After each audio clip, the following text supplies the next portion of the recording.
মার্চের 12 তারিখ আমার জন্মদিন ছিল, কিন্তু আমার মনে ছিল না। কোনো বছরই আমার জন্মদিনের কথা আমার মনে থাকে না।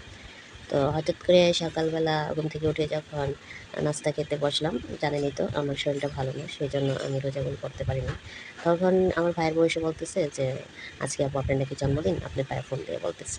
তো আমি তো নিজেই অবাক হয়ে গেলাম, আমি কাছে কয় তারিখ পরে বললে 12 তারিখ। তারপর আর কি ছেলের বাপ, আব্বা, আম্মা সবাই, বাসার সবাই মিলে আমাকে উইশ করলো, খুব ভালো লাগলো। আমার প্রেগনেন্সির 36 সপ্তাহ চলতেছে, আজকে ডাক্তার দেখানোর ডেট। তো আমি সেই জন্য ডাক্তার দেখাতে চলে যাচ্ছি। ডাক্তার দেখিয়ে আসতে আসতে আমি জানি রাত হয়ে যাবে, মানে সন্ধ্যা। তো এসে দেখি আমার ভাই আমার জন্য রুটি এনেছে। আমি তো মাংসের ফ্লেভার কোনো কিছু খেতে পারি না, তাই আমার জন্য এই রুটিগুলো এনেছে। তো স্বপ্ন থেকে এই রুটিগুলো এনেছে আমার জন্য, আমার পছন্দের, আমার ভালোই লেগেছে। আর ইফতারি টাইম হয়ে গিয়েছে, আমরা ডাক্তার দেখিয়ে আসতে আসতে আম্মাকে সাথে নিয়ে গিয়েছি। আর সাথে একটা খুব সুন্দর একটা কেক নিয়ে এসেছিল। তো কেকটা আনতে চেয়েছিল আমার ছোট বোনে, তো ওকে না করাতে খুব মন খারাপ করেছে। মন খারাপ করে একটা জুস আর চকলেট নিয়ে হাজির হয়ে গিয়েছিল পাশে।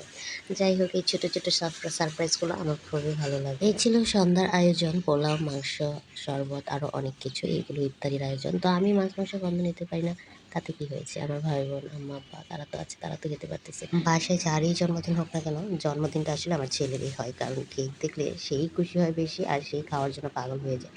আমরা মেয়েরা বিয়ের পর ভাই বোন, মা বাবা, ভাইয়ের বউ তাদের কাছ থেকে এটুকু ভালোবাসা পেলেই খুশি। আমরা এর থেকে বেশি আর কিচ্ছু চাই না। তারপর আমরা আনন্দ করে কেকটা কাটলাম। জাবিরও আইছে।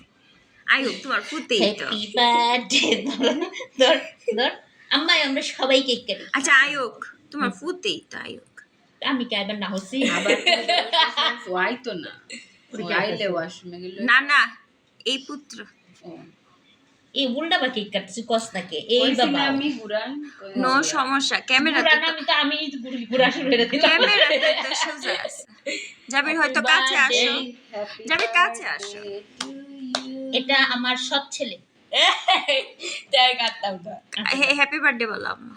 কার জন্মদিন? হ্যাপি বার্থডে আম্মা হ্যাপি বার্থডে বলো। নরসিন কবা হ্যাপি বার্থডে। ওই যাই না তো কাটতাম না তো। এই হ্যাপি বার্থডে টু তার লাগে আমি সুরি দরতারি কইছে। Happy birthday to you. লম্বা বাইক করতেছে কিন্তু ভিডিও আমার কিন্তু চেহারা আইতাছে। You look like a donkey. Happy birthday to you.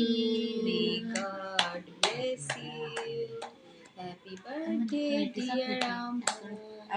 আমরা জিজ্ঞাসা করা দরকার। Happy birthday to you. আমার জন্মদিনের ভিডিওটা সেই হয়েছে।